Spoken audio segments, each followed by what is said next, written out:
The USA lost 92,000 jobs in February. Economists expected a gain of 50,000 to 60,000.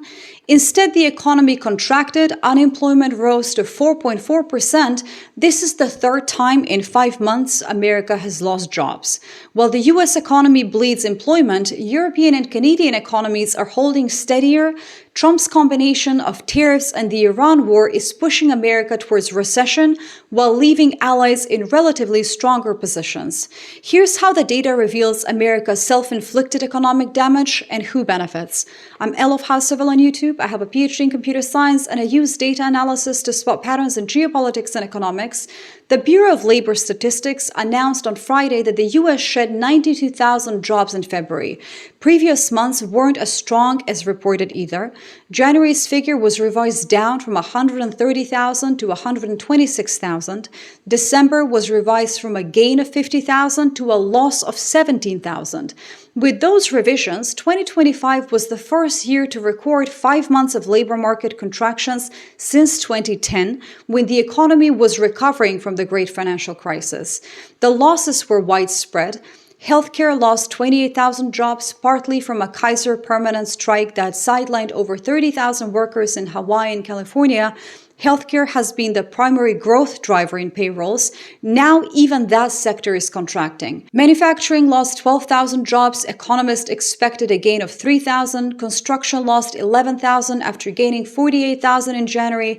Transportation and warehousing shed 11,000. Federal government employment is down 330,000 jobs, which is an 11% from its October 2024 peak. Long-term unemployment surged with average duration at 25.7 weeks, the longest since December 2021. This isn't just bad luck or winter weather. This is the predictable result of Trump's economic policies. First, there's the tariffs. Trump imposed sweeping tariffs throughout 2025, creating business uncertainty that froze hiring. Companies don't invest when they can't predict costs. They don't hire when tariff policies change weekly. The result was essentially manufacturing contracting, construction pulling back, businesses in wait-and-see mode. Then there's the Iran war. Oil prices jumped as the conflict escalated. We have several videos on this as well.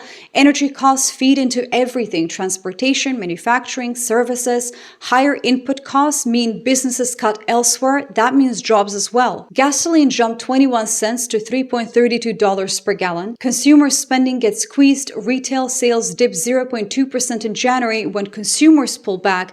Businesses lay off workers. The combination is toxic. Tariffs disrupt supply chains and raise costs, while the war spikes energy prices and creates global uncertainty. American businesses are caught between both shocks. If you want frameworks for analyzing these cascading risks and spotting them before they compound, my book, Awake: The Practice of Critical Thinking in an Age of Self-Lies, breaks down critical thinking methodologies in detail. It's available as ebook and audiobook. Subscribers get 10% off, and you can get the first chapter for free in the description. But now let's talk about the Fed. The Federal Reserve faces an impossible choice. Diane Swung, chief economist at KPMG US, told CNN, and I'm quoting here, "We had a labor market that nearly froze last year, and it seemed to show some signs of thawing, which made it slushy at best. Well, now it's freezing again." The Fed could cut interest rates to support employment, but oil prices are surging from the Iran war. Energy-driven inflation threatens to undermine progress on price stability. Cut rates and inflation rises, hold rates and jobs die. Economists warn the Fed must decide whether to support the weakening job market or prevent inflation from rising further due to higher energy costs. They cannot really do both. This is called stagflation, rising unemployment plus rising inflation. The 1970s scenario, America thought that it had escaped. We have a separate long analysis on this one as well. Separately, there is the recession probability spiking. Jefferies economist Thomas Simons called February payrolls a perfect storm of temporary drags coming together. But he also added, and I'm adding another quote here, looking through the weather-impacted sectors and the strike, which ended on February 23rd, this is still a poor jobs number. Strip out weather, strip out strikes, the underlying economy is weakening. 3 months of job losses in 5 months, downward revisions to previous reports, unemployment rising, long-term unemployment at multi-year highs, federal employment collapsing. These are recession massive red flags. US stocks fell on the surprise payrolls miss. We have a separate analysis on that one too. Markets recognize this pattern very well. When job losses combine with Fed paralysis and dual economic shocks, recession follows. The question isn't really whether recession is possible, it is whether it's already starting now.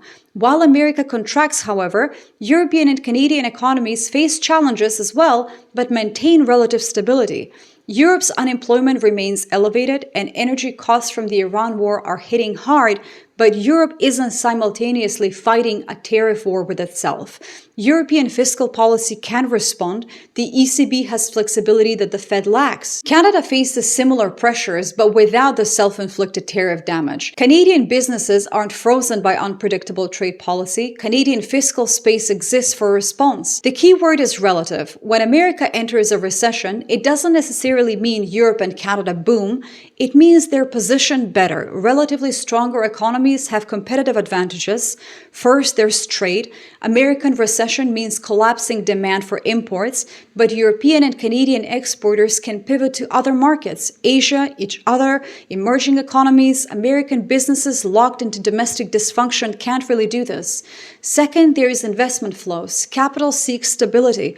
A recession hit America with paralyzed monetary policy and chaotic trade policy becomes much less attractive. European and Canadian assets, while not perfect, of course, become relatively safer. Third, there's currency. Recession typically weakens currency. A weaker dollar makes European and Canadian exports more competitive globally. Their products become cheaper for non-American buyers. Fourth, there's manufacturing. As American factories contract from tariffs and uncertainty, European and Canadian manufacturers can capture market share. When American production freezes, somebody else fills the gap. Fifth, there is negotiating leverage. Recession weakened America has less economic power in trade negotiations. Europe and Canada can extract better terms when America is desperate for deals. Trump promised economic strength, he bragged about job creation and economic growth, and now the US economy is contracting while he fights an expensive war. American voters notice, the whole world is noticing.